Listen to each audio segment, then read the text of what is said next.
How fast is the Civetta Scintilla in reality? Welcome back to the series where we discover how fast BMG's fictional cars truly are by comparing them to cars from real life by taking them around the Nürburgring. I'm using the GT Corsa trim of the Scintilla and I'm running it with the Corsa ESC mode enabled because I feel that's the way Civetta would have run the car if they existed. Now unfortunately in today's installation and most likely all subsequent installations of this series, I'm going to do a voiceover narration instead of talking while driving because I had to lock in while driving this car. It was quite a handful as I go into turn 1 here.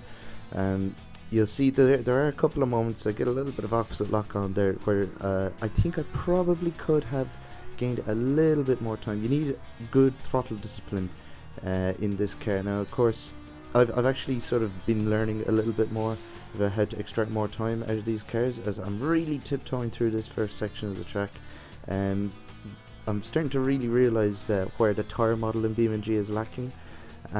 With this car though, with the Corsa ESC enabled, the best way to drive this if you're looking to replicate this yourself is when you come off the brakes from the trail braking from rotating the car, just get on the throttle very quickly. If you leave too much time between getting off the brakes and getting on the throttle, it has horrendous understeer, and that was the main reason I had to do a voiceover for this as I go through Arnberg, getting a little bit of opposite lock on there. Now this took a lot of attempts, even though I had decided to do a voiceover quite early on, because it is quite I won't say that it's hard to drive, it's very intuitive, but it's very snappy, it's very pointy, and quite a lot of the times I did go over the edge. Ireland was also suffering a massive heat wave when I recorded this, and I was absolutely dying from the heat, and it wasn't helped by the fact that this car was quite difficult to drive. Getting off the curbs there, I had a little bit of opposite lock. Coming down towards the slowest section of the track here, and you can see the understeer there, and then a little bit of oversteer as you come out. Now understeer isn't that uncommon for road cars, even supercars, because of course they aren't race cars at the end of the day, they have to work on the road. They are using road tyres. You can see I'm kind of Fernando Alonsoing it through some of the corners, build up a big bit of understeer at the front, and then let the front grip up when I get on the throttle. The car points itself in. Coming through the carousel, the car handled the carousel decently well. Also I apologize, there was no replay angles and I'm probably not going to have them for a while because I keep getting massive input lag when I start the replays.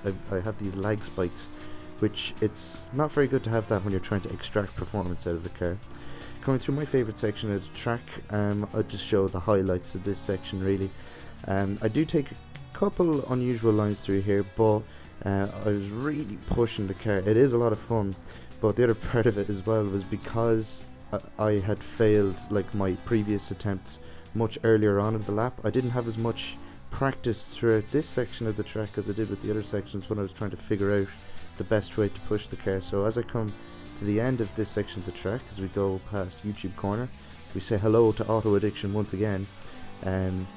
I kind of start getting a little bit tentative, you'll see that in a minute, but I do slightly account for that with the time at the top of the screen because of course this isn't about my driving, this is about how fast the car is, so I've kind of adjusted the time to sort of nullify any time that's lost, so that way you get a slightly more accurate comparison at the end to other supercars.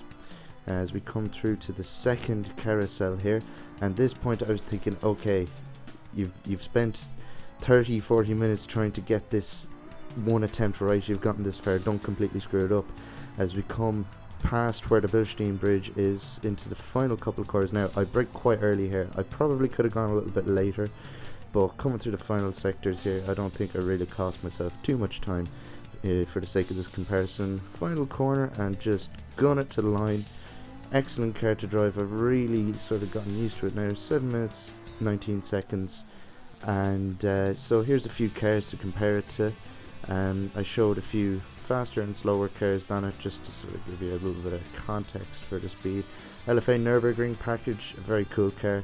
It does trail behind it some of the modern cars that this car would probably be in the same category as, but it's still very fast, and I'll definitely be doing all these again when the new tyre model comes out. So I hope you enjoyed that video. Click here to watch me explore one of BMG's most expansive map mods for the first time. Subscribe because most of you guys aren't, and subscribe to the podcast. And this is another video YouTube thinks you'll like. Thanks for watching, and I'll see you out on the track.